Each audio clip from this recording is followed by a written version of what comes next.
We're talking to Dr. Paruchuri from Tennessee State University in the Department of Economics and Finance.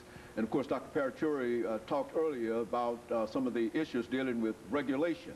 And of course, Dr. Paruchuri, what we'd like to do now is to look at the Congressional bailout bill itself, yes. How we were able to come to a situation of passing a bill for $700 trillion as a bailout package. $700 billion. $700 billion. Yeah, and it may go up to close to $1.5 trillion of dollars. That means 1,500 billions of dollars. Almost inconceivable. Yeah, it is inconceivable, but we have to do something like this. Otherwise, the economy is in a real sad shape. The unemployment has been going up and up. And on top of that, people are losing confidence in the banking system, which is the most crucial for our economic survival. And once the people lose confidence in the banks, we all, our parents and grandparents have gone through this run on the banks in 1930s and struggling hard for survival.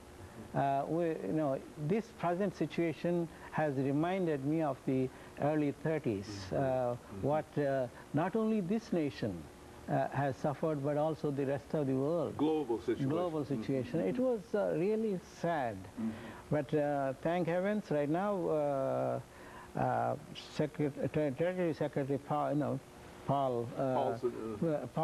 Henry Paulson, and Ben Bernanke, who was the chairman of the Fed, Federal Reserve System, that is, and of course the FDIC chairman Sheila Bair, who has also helped improving the confidence level of the people by increasing the $100,000 guarantee or insurance for each account has been raised to $250,000, which again would create a little bit more confidence in the banking system as a whole.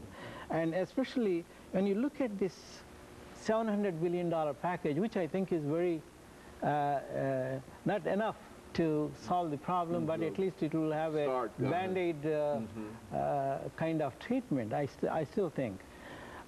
Even though it is being endorsed by both Senator Obama and Senator McCain, there were also some differences, and Senator Obama, for example, says he wants to go back a little farther than the $700 billion by making sure that every person who owns a home is not going to be thrown out.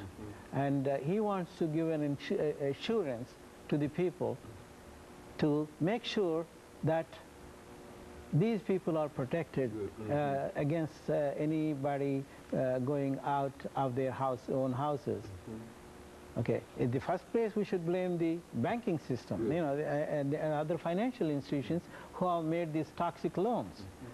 And it is the taxpayers who are going to pay the heavy burden on this. However, the present plan has a very unique situation. This is not just the taxpayers bailing them out. It is it's like an investment, the way it is structured. Secretary Paulson and Bernanke and Ms. Bair, they have done a fantastic job in coming up with the package along with the congressional leaders. Okay. And this is more important. It has to get their approval first, and then, and they were able to convince them, and this is really very, very good. Again, like I said, the package may be increased to up to $1.5 trillion of dollars. That's my estimate. So you don't believe that what has happened now is really, there's really enough money in here to do what they would like to do on this first go around? Yeah, they would like to do a lot more, but yes, but first round it's all right.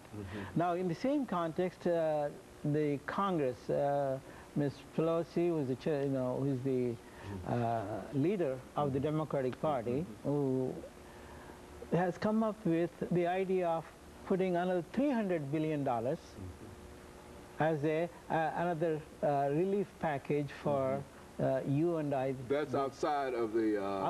outside of the $700 billion. Now, out of the $700 billion, $250 billion is going to be allotted mainly to improve the confidence of the banking system.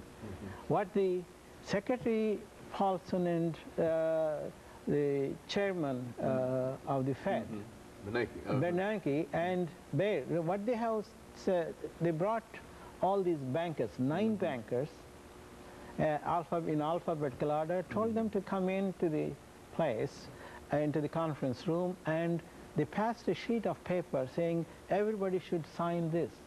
In that agreement, what they said was, make sure that you are going to let the government put some money in there in exchange for preferred shares in your companies. Even though a couple of banks do not need that, still they insisted that they also take it so that they don't come around with a begging bowl again later on. So they want to make sure, Secretary Paulson and Bernanke and Baer, they all wanted to make sure that they do not have to go back again and request the congressional leaders and all. So this $250 billion, out of that, these 9 banks will get $125 billion in exchange for their preferred stock with a 5% interest which they have to pay to Uncle Sam, plus it may go up to 9%.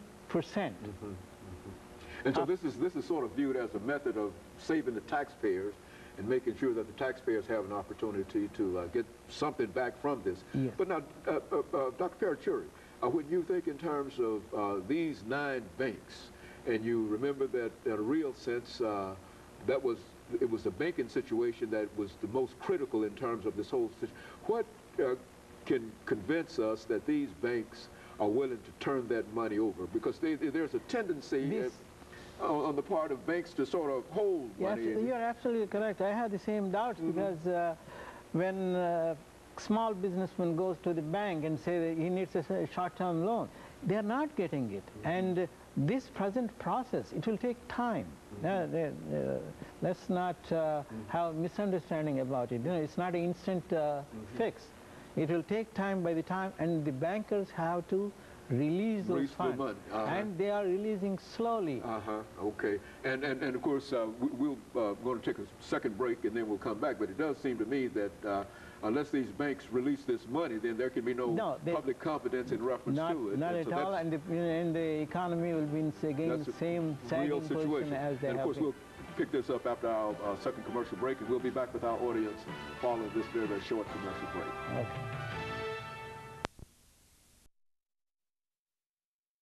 The topic is the